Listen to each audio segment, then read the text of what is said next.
Guys, we're 100% going to record this. We have Matt Carter, an absolute straight stud, and I'm super pumped. I actually asked Travis Wilson, his agency owner, who is like the top dog in his agency, and who is the number one person that he would recommend. And Matt was like the easy choice. So we are very excited. Matt is still a new agent, guys. Matt's only been here for about 9 months. Matt lives in Springfield, Ohio. That's the exact same place where Family Heritage was born at, like the exact same town. So he literally lives right where the company started, which is awesome. He's only been here for 9 months. He's a B2B guy. He works, big time off B2B. He's married for 21 years. He's got 3 children, a son and 2 daughters, right at 18 years old, 15 and 14. He's got a pretty cool background. He'll definitely talk a little bit more about this today. He used to work at Walmart, and he was in the Army. He was doing 2 jobs for right about 21 years. He was a straight hustler at Walmart and in the Army. That's a lot. And Matt just had his best week of his young career so far. He wrote over 25,000 in premium last week on the Train More. That's pretty awesome. And he's already sitting at over 40,000 for the month. And he's really trying to hit that 50K because we got the triple bonus cash for this month. And Travis just said a couple of things. Matt's really good at just, using the systems in place. He said he's really good at planning his week, and he's a super student of the game. So guys, let's give it up for Matt Carter. Matt, are you on, buddy? I'm here. Good morning. So it's my pleasure. I love to share, my experience, a little bit about, where I've come from in this career. Like you said, I came from 20 years in the Army, retired as a first sergeant, running military units and big operations. I did 21 years running Walmart stores as a store manager. So again, another high pressure, big business career. And I guess, what brought me to Family Heritage and really what made the change is I got to a point in my life where I decided that I wanted to have some of my life, both those careers, all that pressure, 100 hours a week. Almost hard to imagine sometimes when you tell people about this lifestyle that you live for your entire adult life. My son graduated last year. I think that was a big aha moment in my mind. Like, man, I got to do something different. My health is declining from the stress and all of the pressure, and I just wanted something better. So I made the decision with no backup plan, to resign from Walmart and start looking. And actually, Family Heritage was one of the first people that hit me up in an email, and I looked at it and I said, insurance? No thanks, not interested.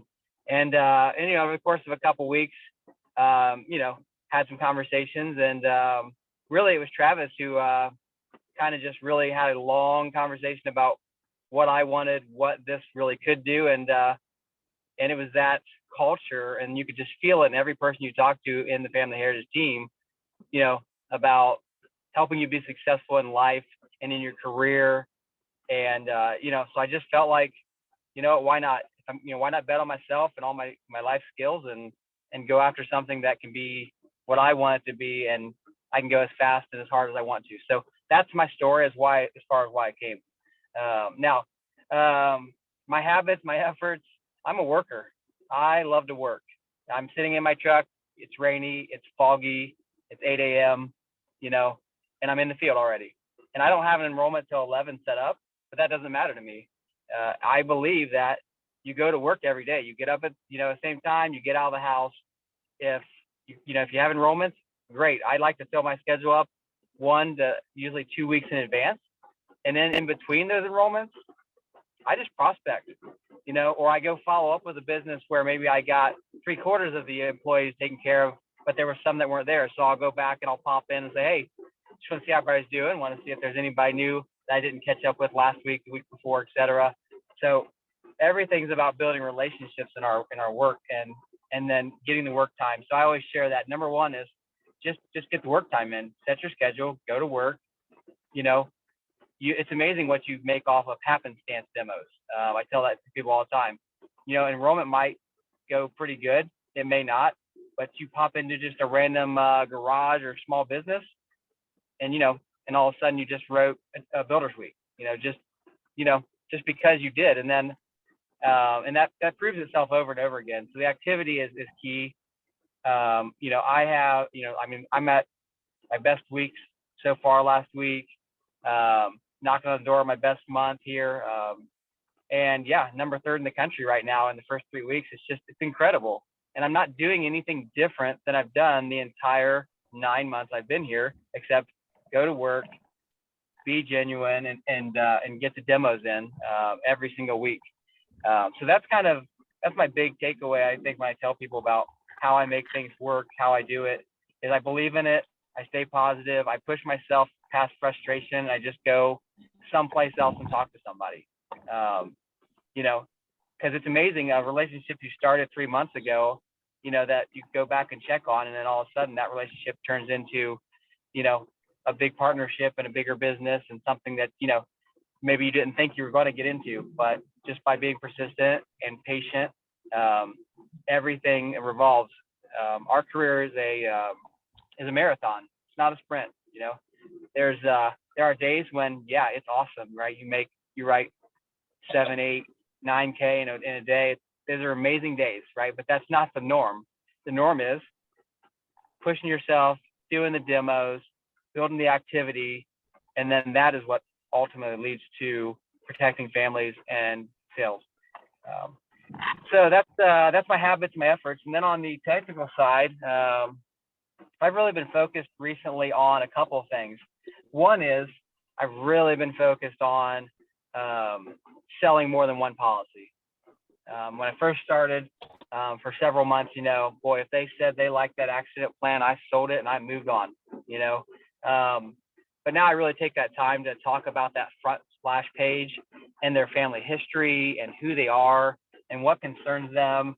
And I build a different type of rapport, and I get a lot of family history right in that first page, before I even go into whichever demo I choose is the one that they're most concerned about. So that helps me, because then after we look at that demo, then we can kind of just jump around and look at the other coverages and the other policies. And then you can bring up that product matrix page and you can talk through, what all of the coverages that they want to pick and choose and bundle together and get their coverage package. So it's just some little things that you can do to turn your efforts into more protection or better levels of protection for a family. So that's one thing. And then the other thing is, for a while I was terrible with the names list. I wasn't using it for a while, and then of course I wouldn't put it on the right city. So I really stepped back and started just making sure there's little details, because all the little things add up. So and the Families for Protection list is big. When you pull that up and you show people how many other families are protected in the area, and then if you've been doing it for a little while, showing them how many you've protected yourself, and even in neighboring businesses as well and places that they know it. Those things, all those things help in the demo. So those are the two technical pieces I've really been focused on this month, which obviously with my results have been good. And I think self-auditing is the most important thing you can do. Think about, okay, how did this go? What did I do? What did I didn't do? What could I do different? So if you have that business mindset of, I need to improve myself every day, I need to reflect on what I did or didn't do, or where my business is, and you treat it like a business, you really find yourself, just continually improving your skills and your effort. And then the last thing I want to tell everybody is, everything that you do builds your own confidence. So as you push yourself to be uncomfortable, push yourself to challenge your own performance, and don't sugarcoat it for yourself, right? Be honest with yourself about who you are. But as you put in the effort at the time, you build your own confidence because you see what comes out of your efforts. So, be your own, your own coach, right? Be your own mentor, and motivate yourself, and prove it to yourself. And great things will continue to happen. So that's kind of everything I had on my mind this morning. And I'll turn it over to any questions or anything anybody wants to talk about. Wow. That was awesome, Matt. Holy smokes. I want to ask just a couple small quick questions and then we're opening up to the audience. I think it's important to know that what did your schedule look like when you first got started here, 9 months ago? And what does your kind of like schedule look like kind of now? Just like what time do you start the day, finish? Like what does that kind of look like for you? Yeah, my schedule really doesn't change too much. I'm typically in the field somewhere by 8 a.m. And I'm usually not coming out of the field until 4 to 5 p.m. And that's not an extensive schedule by any stretch. And then I always work Monday through Friday, and then typically I'll pick up a Saturday here and there, just depending on what the business is, or if I'm gonna visit some families or referrals, that kind of thing. So 40 to 50 hours a typical week. Okay. That is awesome. That is awesome. Hey guys, I'm going to open up to the audience. Questions for Matt Carter. Let's go. Hey, Matt, this is Jesse. Congratulations on all your success, sir. What would you say your biggest offer for advice when you are doing enrollments, when you're actually giving them to capture that and then moving into your referrals to parlay that into bigger sales? Yeah. So enrollments, number one in enrollment is that assumptive presence, right? I'm here to take care of you guys. I'm your benefits rep, et cetera, right? So I'm supposed to be here, and this is my job to protect you, take care of you. And then the second thing is you have to do one-on-one so that you can really have that connection with a person. Biggest falter in a lot of enrollments is, how everybody gather around, this guy wants to talk to you. Never works, right? Yeah, give them, if that happens, go for the 30-second version of, hey, let me give you the real big picture of what this is, and then I'll sit down with everybody kind of one-on-one, so I'm not distracting your workday, and I'll talk to you guys. So that's kind of some of my key takeaways on how you make enrollment successful. And then the other thing on the referral side of it, one is you have a beneficiary, right? So that is a referral out of every single person that you protect. And then the second thing is, even if a person chooses not to be protected or they're hesitant, right? Again, well, hey, listen, maybe this isn't for you right now, and I understand and respect that. But anybody that this really would make a lot of sense for, because then the person almost feels like they're obligated to help you get somebody else protected because they themselves didn't. So there's just a lot of little tricks. That's the things I would say.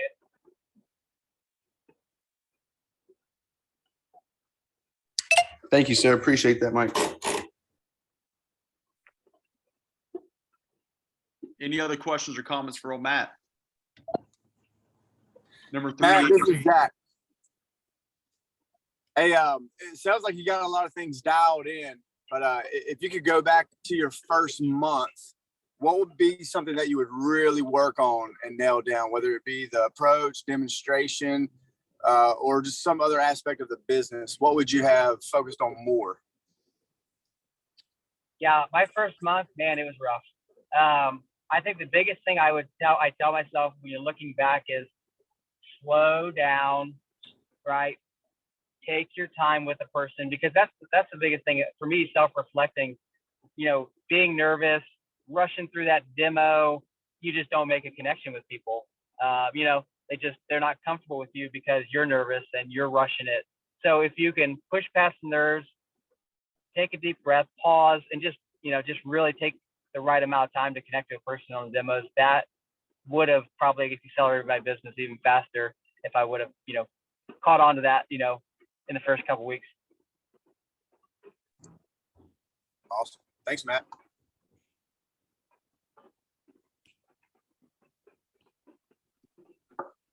Heck yeah. Anybody else? Hey, I've got a quick one real quick, Matt. Hey, this is Van Davenport. Thanks for hopping on and speaking to us this morning. I think everybody naturally thinks that people that are absolutely slaying the dragon and killing it here just have done that from day one and it's been easy. And of course they can do it. But everybody hits the wall at some point. Some people it's the first day, some people it's 2 or 3 months in. I guess my question is, have you hit the wall in your opinion yet? And when and if you did hit the wall and you just kind of were like, man, is this really what I want to do? How did you get over, around, under, or straight through that wall to get to where you are right now? Yeah, it's a great question. Honestly, I mean, you hit many walls all the time in this career. I mean, it's just kind of the nature of how this business is.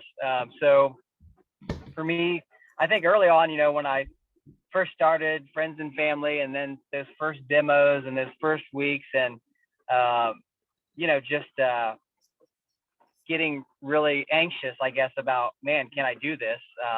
I use my support network really a lot too. I call up my, market director, whoever, and say, hey, listen, I'm out. This is what I'm doing. What do you think? And then, get some advice. So it's just one of the things that, yes, use all of the avenues. Listen to the podcast. I think that was really big early on. I still look them up once in a while now, but Elevators podcast, and hear what other people are doing, because then it gives you that confidence. Okay, well, listen, obviously this works. So let me get out of my own head and let me get back out there and let me just keep trying. So that's the hardest thing, I think, in anybody's mind, is don't give up. You just have to keep pushing yourself. Thank you. Hey, can I ask one more question? So Matt, Yep. I know you're in the field 45, sometimes 50 hours. We call that in the business, doing demonstrations, prospecting, being a family guy. When do you find the time, or, what's the best part of the day for you to do, working on your business, kind of organizing notes, organizing, kind of planning out your day and weeks? Yeah, I mean, I typically will do some of that, in late in the evening, kind of before bed. I'll go through my leads list. I'll look at my area where I'm wanting to go and work. I'll look at, some of my recruiting pipeline, and, send texts and emails and stuff. I do that kind of just at the end of the day, winding down, finish the day on a positive note. But what's great about our business is, not every day is, not every week is 40 to 50 hours. I mean, there's weeks that things have gone really great, and I've been able to, work 35 hours or 30 hours. The flexibility in our business is great. Or I can work a few 12-hour days and then take a long weekend if I have something going on with the family. And this is something I've never had before. So you get the choice, to work your schedule however you want to. And then, of course, if I'm in between enrollments, I'm always scrolling through and looking at, man, where am I at? Do I know anybody around here that I need to follow up with? Do I, or, where can I go? So it's just always staying busy and having high activity. And and you can have that flexibility to work your schedule however you need to. Perfect. Thank you. Yep. Hey, good morning, Matt. This is Ron Jones. Thanks for your service, man. Appreciate it. And are you recruiting anyone? Yeah, I am field recruiting. Of course, if somebody's sharp and, I'm out there, I'll try the happenstance and ask them about their career. That's I've got a few people that way. I'm also social media, putting it out there every so often, reaching out to friends and family. I've had some interest there. And then I actually am getting some RMS lists last couple months. So kind of working through that, calling people so many a week, trying to, find people looking for a new career. So yeah, I'm definitely doing some different recruiting streams. I've got a few people on my team already, and trying to grow. Thank you, Matt.